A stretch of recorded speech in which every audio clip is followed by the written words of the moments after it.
Maksud beriman kepada malaikat. Yang pertama, yakin bahawa malaikat merupakan makhluk Allah Subhanahu wa taala yang dijadikan daripada cahaya. Yang kedua, mereka sentiasa mentaati perintah Allah Subhanahu wa taala dan tidak pernah melanggar perintahnya. Dalil 1. Firman Allah Subhanahu wa taala, "Laisal birra an tuwallu wujuhakum qiblal masyriqi wal maghrib, walakinnal birra man amana billahi wal yawmil akhir wal malaikati wal kitab." Maksudnya, bukanlah perkara kebajikan itu hanya kamu menghadapkan muka ke pihak timur dan barat, tetapi kebajikan itu berimannya seseorang kepada Allah, hari kiamat, malaikat dan kitab. Dalil 2. Sabda Rasulullah sallallahu alaihi wasallam, "Tu'minu billahi wa malaikatihi wa kutubihi wa rusulihi wal yawmil akhir wa tu'minu bil qadri khairihi wa syarrihi." Rawahul Muslim wal Bukhari. Maksudnya, hendaklah kamu beriman kepada Allah, malaikat, kitab, para rasul dan hari akhirat, dan beriman kepada ketentuan Allah yang baik dan yang buruk.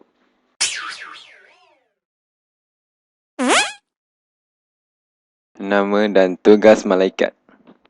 Malaikat Jibril. Tugasnya ialah menyampaikan wahyu kepada para rasul. Seterusnya, malaikat Mikail. Tugasnya adalah menguruskan rezeki, menurunkan hujan, menumbuhkan tanaman. Seterusnya, malaikat Israfil. Tugasnya adalah meniup sangkakala.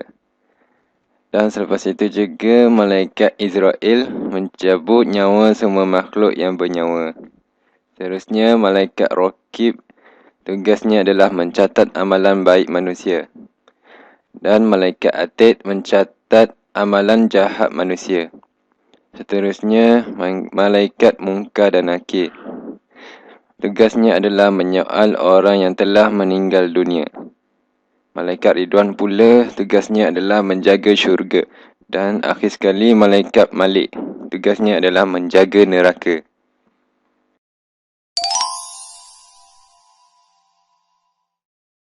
Di samping itu, malaikat-malaikat ada tugas yang lain juga. Yang pertama, menanggung arasy. Yang kedua, mendoakan kesejahteraan dan keampunan kepada orang Islam yang taat. Yang ketiga, bertasbih kepada Allah Subhanahu wa taala. Yang keempat, menghamparkan sayap kepada orang yang menuntut ilmu. Yang kelima, membisikkan kebaikan ke hati manusia.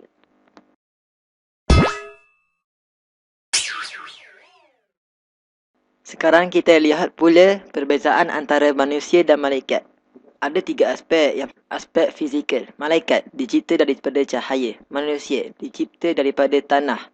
Iaitu Nabi Adam alaihissalam, dan kita pula dari air mani. Malaikat tidak berjantina. Manusia berjantina. Malaikat memiliki sayap. Manusia tidak memiliki sayap.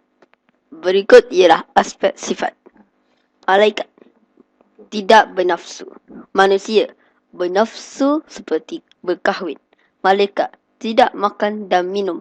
Manusia makan dan minum. Malaikat tidak mati hingga kiamat. Manusia meninggal dunia. Aspek yang ketiga iaitu tanggungjawab.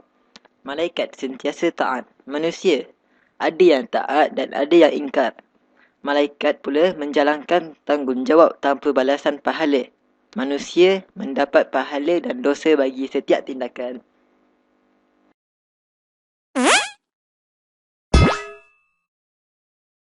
Hikmat beriman kepada malaikat. Yang pertama, meningkatkan keimanan kepada Allah Subhanahu Wa Taala kerana menyedari kehebatan menciptakan malaikat. Yang kedua, menggalakkan seseorang supaya sentiasa memperbanyakkan amal soleh kerana yakin bahawa malaikat mencatat segala amalan baik. Yang ketiga, menambahkan rasa gerun untuk melakukan keburukan kerana yakin bahawa malaikat mencatat amalan buruk dan akan dihisap pada hari kiamat.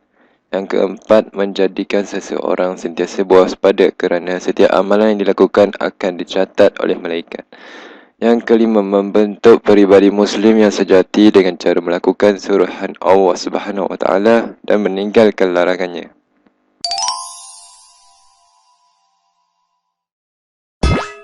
Doa untuk diamalkan. Ya Allah, ya Tuhanku, Tuhan yang maha mendengar permohonan hamba-Nya. Berikan kitab amalanku di tangan kananku dan jauhkanlah aku daripada menerima kitab amalanku dengan tangan kiriku.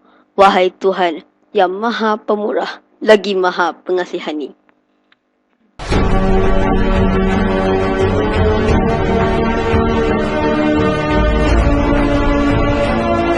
Jangan lupa subscribe, like and share.